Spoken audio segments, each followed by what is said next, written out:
கச்சத்தீவு என்பது யாருடையது? அது இலங்கைக்கு சொந்தமானது. ஆனாலும் ஒவ்வொரு நேரமும் தேர்தல் நேரங்களில் இந்த கச்சத்தீவு மீட்கணும் சொல்றாங்க தமிழக அரசியல்வாதிகள். அது அரசியல்வாதிகள் இன்னைக்கு நேரத்தில் இது இன்னைக்கு உங்களுக்கு தெரியும். இது இன்றைக்கு 50 வருஷமாக சொல்லி கொண்டு வருது. கச்சத்தீவு மீட்கிறோம். அரசு கட்சி ஆரம்பித்த விஜய் கூட அதை சொல்றாரு. அதுதான் சொல்லுங்க சார். விஜய் இப்ப என்னன்னு கேட்டேன், அவங்களோட தனிப்பட்ட பிரச்சனையை கூட தீர்த்து கொள்ள முடியாம இருக்கு.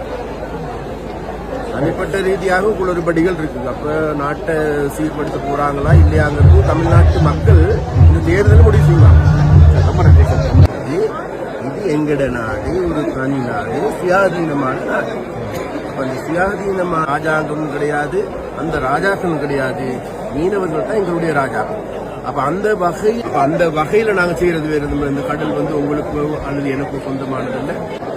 நமக்குள்ள உறவுங்கிறது சாதாரணமான உறவுன்னா உண்மையிலேயே தொக்குள் கூடி உறவு தான். எனக்கு நிச்சயமாக நாங்கள் நினைக்கின்றோம் எதிர்வரும் காலங்களில் மிகவும் நல்லது தீர்வை எடுப்போம்.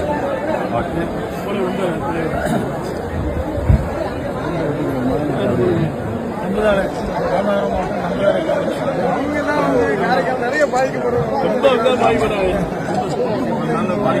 நாங்கள் ஒட்டுமொத்த எல்லாமே அழிஞ்சிருக்கு.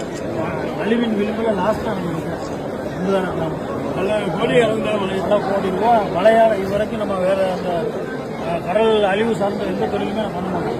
இயற்கை சார்ந்த தொழில் தான் நம்ம பண்ணுவோம். ஆனால் இயற்கை சார்ந்த தொழில் பண்ணதுனால இன்னைக்கு அழிவின் விளிம்பில் கடைசியாக நிற்கும்.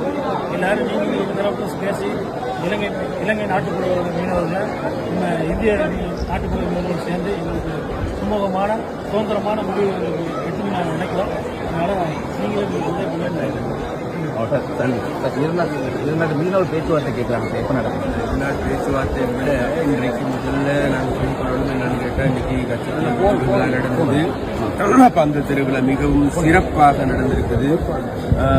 அந்த திருவிழாவுக்கு இன்றைக்கு 12,000க்கு அதிகமான மக்கள் கலந்து கொண்டிருக்கிறார்கள். அதன் பொழுது அனைவருக்கும் இயேசுடைய அருள் கிடைக்கும் என்று மக்களுடைய எதிர்பார்ப்பாக இருக்கு. அப்போ அந்த வகையில் இன்றைக்கு எங்களுக்கு தெரியும், நாங்கள் கடற்தொழில் அமைச்சர் என்ற வகையில் விசேடமாக இந்தியாவுக்கும் நீண்ட நாள் பிரச்சனையாக இருக்கிறது. இந்த நீண்ட நாள் பிரச்சனை இதை நாங்கள் பார்த்து சுமூகமான முறையில் தீர்த்து கொள்ள முடியுமாக ரொம்ப நன்றாக இருக்கிறது. இது தொடர்பாக நாங்கள் உயர்மட்ட ரீதியாக கூட அண்மையிலும் கூட எங்களுடைய ஜனாதிபதி அவர்கள் பிரதமர் மோடிஜியை சந்திக்கும் போதும் கூட இந்த பிரச்சனையை பற்றி பேசப்பட்டிருக்கிறது. அதன் பொழுது நாங்கள் இப்போ இந்திய மத்திய அரசாங்கத்தில் இருந்தாலும் சரி, அதற்கு முன்பு தமிழ்நாட்டு அரசாங்கத்தில் இருந்தாலும் சரி, இவைகளுக்கு நிச்சயமாக நாங்கள் நினைக்கின்றோம் எதிர்வரும் காலங்களில் மிகவும் நல்லது தீர்வை எடுப்பதற்கு அல்லது அந்த மக்களுக்கு ஒரு நல்லது வாழ்க்கை பெற்றுக் கொடுப்பதற்கு எல்லோருமே சேர்ந்து நல்ல முடிவு எடுப்பார்கள் என்ற எதிர்பார்ப்பு எங்களுக்கு இருக்கிறது. அப்போ அந்த வகையில் நாங்கள் எதிர்காலத்தில் பார்க்கிறதுக்கு இன்னும் இப்போதைக்கு தமிழ்நாட்டில் தேர்தல் களம் சூடு பிடிச்சிருக்குது. அப்போ இந்த தேர்தல் காலத்தில் வேறு அரசியல் குட்டைகள் கிளப்புறதுக்கு நாங்கள் தயாரில்லை. இருந்த போதும் கூட நாங்கள் நினைக்கிறோம் இந்த தேர்தல் முடிந்ததன் பிறகு நிச்சயமாக நான் தமிழ்நாட்டுக்கு விசேடமாக எங்களுடைய மீனவர்கள் வாழ்கின்ற எல்லா பிரதேசங்களுக்கும் செல்ல வேண்டும் என்று நாங்கள் முடிவு செஞ்சிருக்கிறோம். எங்களுடைய அமைச்சர் என்ற வகையில், எங்களுடைய அமைச்சர் என்ற வகையில், எங்களுடைய அரசாங்கம் என்ற வகையில் சென்று அந்த மீனவர்களுடைய நாங்கள் பேசுவதற்கு இருக்கிறோம். பேசி நாங்கள் பார்க்குறோம் உண்மையிலே இதுக்கு பேச்சுவார்த்தையின் மூலமாக ரெண்டு சாராருக்கும் இடையில் ஒரு மியூச்சுவல் அண்டர்ஸ்டாண்டிங் ஏற்படுத்தி நிச்சயமாக இதற்கு ஒரு நல்ல ஒரு இணக்கத்தை காண்பதற்கு எங்களுடைய விருப்பம் இருக்கின்றது. அப்போ அந்த வகையில் நான் நினைக்கிற எதிர்காலத்தில் இந்த பேச்சுவார்த்தை தொடரும். சார், இந்த தேர்தல் நேரங்களில் தமிழகத்தில் ஒரு வார்த்தை கச்சத்தீவை மீட்போங்கிறாங்க. இது உங்களோட எப்படி பார்க்குறீங்க? இன்றைக்கு நாங்கள் இப்போ இந்த நம்மளோட ஆயர் பேசும்பொழுது கூட சொன்னாங்க, கச்சத்தீவு என்பது யாருடையது? அது இலங்கைக்கு சொந்தமானது. அதனால நாங்கள் சொல்கிறோம் அதுதான் உண்மை. அதுதான் இன்னைக்கு உலக ரீதியாக சர்வதேச சட்டங்களுக்கு ஏற்படுத்தி கொண்டாலும் கூட அதான் உண்மை, அதான் யதார்த்தம். ஆனால் அந்த யதார்த்த நிலைமையை புரிந்து கொள்ளாத ஒரு சிலர் மக்களுடைய வாக்குகளுக்காகவே மக்களையோ மீனவர்களையோ பலிக்கடாவாக்க வேண்டாம் என்று நாங்கள் விஷயமாக இந்த தேர்தல் காலத்தில் விஷயமாக தமிழ்நாட்டில் இது சம்பந்தமாக பேசுகின்ற அரசியல்வாதிகளுக்கு நாங்கள் சொல்லுகிறோம். ஏன்னு கேட்டால் இன்றைக்கு நமக்கு தெரியும், இன்றைக்கு 4000க்கும் அதிகமான மக்கள் இங்கே வந்திருக்கின்றார்கள் இந்திய தமிழ்நாட்டில். எதிர்வரும் காலங்களில் இதைவிட மேலதிகமாக வர வேண்டும்ங்கிறது எங்களுக்கு இருக்கும். நமக்குள்ள உறவுங்கிறது சாதாரணமான உறவுன்னா உண்மையிலேயே தொப்புள் கூடி உறவு தான். அந்த வகையான செயற்பாடுகள் உண்டாக நாங்கள் இணைந்திருக்கோம். விசேடமாக எங்களுக்கு எல்லாத்துக்கும் ஒரு பெரிய பாதிப்பாக இருக்குது. வேறு எதுவும் இல்லை, இந்திய தமிழ்நாட்டில் இருந்து செயற்படுகின்ற இழுவைமடி படகு. அப்ப இழுவைமடி படகுகள் என்பது எங்களுடைய ஆராய்ச்சியின் படி, எங்களுடைய கடல் தொழில் அமைச்சின் கீழ் இருக்கின்ற ஆராய்ச்சியின் படி நாங்கள் பார்க்கின்ற போது அது கடலுக்கும் இயற்கைக்கும் கடல் வளத்திற்கும் பெரியதொரு பாதகத்தை ஏற்படுத்துகிறது. அவ்வாறு அந்த அந்த அந்த அந்த வகையான மீன்பிடி தொடருமாக இருந்தால் இன்னொரு 15-20 வருடத்திற்கு பிறகு இந்த கடல் பிரதேசம் அனைத்தும் கடல் பாலைவனமாக மாறுவது தவிர்க்க முடியாது. எங்கட எதுவுமே இல்லாத, மீனி நிலங்கள் இல்லாத, மீன் குஞ்சுகள் பொறிக்காத, எல்லாமே உடைந்து சிதைந்து போன ஒரு பிரதேசமாக கடலாக மாறுவது தவிர்க்க முடியாது. அதனால்தான் நாங்கள் எங்களுடைய தேவை இருக்கின்றது. அவ்வாறு சட்டவிரோதமான நடவடிக்கைகள் ஊடாக மீன்பிடிப்பதை நிறுத்த வேண்டும் என்று நாங்கள் சொல்றோம். அது எங்கட நாட்டில் நாங்கள் இன்னைக்கு எல்லாவற்றையும் நிறுத்திக் கொண்டு வரோம். உங்களுக்கு எல்லாருக்கும் தெரியும், அண்மையிலும் கூட நாங்கள் விஷேடமாக மீன்பிடி துறையில் சம்பந்தப்பட்ட டிராக்டரையும் விஞ்சையும் பயன்படுத்தினாங்க.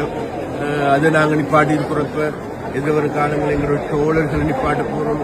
அதே நேரத்தில் சட்டவிரோதமாக மீன் பிடிக்கின்ற மீன் வலைகளை நிப்பாட்டுவதற்கு ஏதுவான நடவடிக்கை எடுத்திருக்கிறோம். அப்போ அந்த வகையில் நாங்கள் செய்கிறது வேறு எதுவும். இந்த கடல் உங்களுக்கு அல்லது எனக்கு சொந்தமானதில்லை, நாளைக்கு நம்மளோட தலைமுறையினருக்கு சொந்தமானது. அதனால அந்த தலைமுறையினருக்கு இந்த கடலை விட்டு வைக்க வேண்டும், பாதுகாக்க வேண்டும். அதற்கான பாதுகாப்பாக நாங்கள் இருந்து செயல்படுறது ரொம்ப நன்றி சார். மீனவர்கள் என்ன கோரிக்கை வச்சிருக்காங்க சார்? நம்ம நாட்டுப்படகு மீனவர்கள் என்ன கோரிக்கை வச்சிருக்காங்க சார்? நாட்டுப்படகு மீனவர்கள் உண்மையிலே உண்மையிலே எங்களுக்கு எல்லாருக்கும் தெரியும், இன்றைக்கு இந்தியாவில் இருக்கின்ற சிறு மீனவர்கள் உண்மையிலேயே இந்த டோலர் பாதிப்பதன் மூலமாக பெரிய பாதிப்பு. அதேபோல இலங்கையிலும் அப்படிதான் சட்டவிரோதமான செயல்பாடுகள் மூலமாக ஒரு சிலருக்கு மாத்திரம், சட்டவிரோதமான தொழில்களில் ஈடுபடும் ஒரு சிலர் மாத்திரம் நன்மை அடைகின்றார்கள் தவிர அவர்களுக்கு வேறொரு ராஜாங்கம் இதனால் வரைக்கும் இலங்கையில் எடுத்துக்கொண்டா அதற்கு பின்னால் அந்த ராஜாங்கம் இருந்துச்சு. அந்த ராஜாங்கத்துக்கு பின்னுக்கால ராஜாக்கள் இருந்தாங்க, அந்த ராஜாக்களுக்கு பின்னுக்கால அரசியல்வாதிகள் துணையாக இருந்தாங்க. ஆனால் இன்றைக்கு எங்களுடைய அரசாங்கம் அந்த ராஜாங்கமும் கிடையாது, அந்த ராஜாக்களும் கிடையாது, மீனவர்கள் தான் எங்களுடைய ராஜாக்கள். அப்ப அந்த வகையில இருந்து நாங்கள் பார்க்கின்ற போது விஷேடமாக இந்தியாவில் இருக்கின்ற, அதாவது அந்த இழுவைமடி படகு வியாபாரிகள் அதில் வருகின்ற ஊழியர்கள் அல்ல, அதில் கூலி தொழிலாளர்களுக்கு அல்ல, அதாவது அங்கிருந்து வருகின்ற அந்த படகு சொந்தக்காரங்களுக்கு நாங்கள் சொல்லுகிறோம், தயவு செய்து கடலை அழிக்கின்ற வேலையை செய்ய வேண்டாம் என்று நாங்கள் மீண்டும் மீண்டும் தயவாக கேட்டுக்கொண்டோம். இது அங்கிருக்கின்ற மீனவர்களும் சரி, இங்கிருக்கின்ற மீனவர்களும் சரி, அங்கிருக்கின்ற மக்களும் இங்கிருக்கின்ற மக்களுடைய கோரிக்கை இதுவாகும். சார், நீங்க இலங்கைக்கு இந்தியாவுக்கு இது சம்பந்தமா பேச்சுவார்த்தைக்கு இது வர இருக்கீங்களா சார்? அனுரா சார் வந்தப்ப என்ன பேசினாங்க சார் பிஎம் சார்? இல்ல, அண்மையில நம்முடைய ஜனாதிபதி சென்றார். ஜனாதிபதி இந்திய அவர்களுடைய விடுதலை சம்பந்தமாக, கைது செய்வது சம்பந்தமாக பேசப்பட்டது. இதுக்கெல்லாம் ஒரு சாதகமான நடவடிக்கை இன்னும் ஒரு 2 வாரங்கள் பார்க்கலாம்.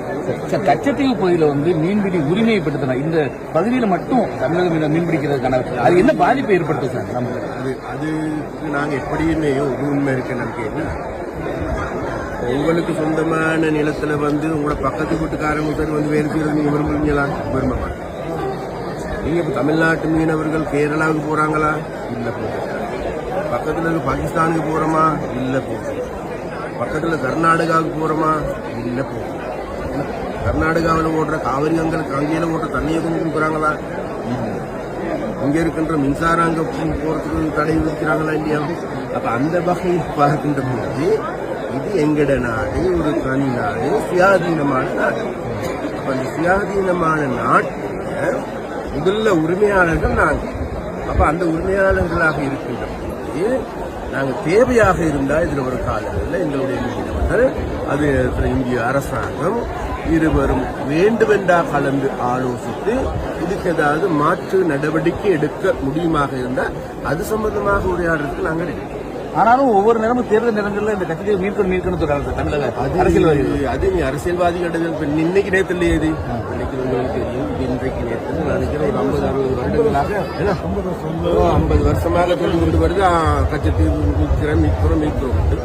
அது அவங்களோட அரசியலுக்காக தூங்குறது தமிழ்நாட்டில் உள்ள மக்களுக்கும் தெரியும். நேற்று அரசு கட்சி அரசு விஜய் கூட அதை சொல்றாரு. அதுதான் சொல்லுங்க சார். விஜய் என்னன்னு கேட்டார். விஜய் சொன்னார். சரி, இன்னைக்கு விஜய் அப்படியெல்லாம் சொல்லி கொண்டிருக்காங்க. மக்கள் மத்தியில் எந்த ஆதரவு பெற்றிருக்காங்கிறது எல்லாருக்கும் தெரியும். இன்னைக்கு அவர் இதெல்லாம் நமக்கு தெரியுது. இப்போ இன்றைக்கு அவங்களோட தனிப்பட்ட பிரச்சனையை கூட தீர்த்து கொள்ள முடியாம இருக்கு. தனிப்பட்ட ரீதியாக குளறுபடிகள் இருக்கு. அப்ப நாட்டை சீர்படுத்த போறாங்களா இல்லையாங்கிறது தமிழ்நாட்டு மக்கள் இந்த தேர்தல் முடிவு செய்வாங்க. ரொம்ப நன்றி சார்.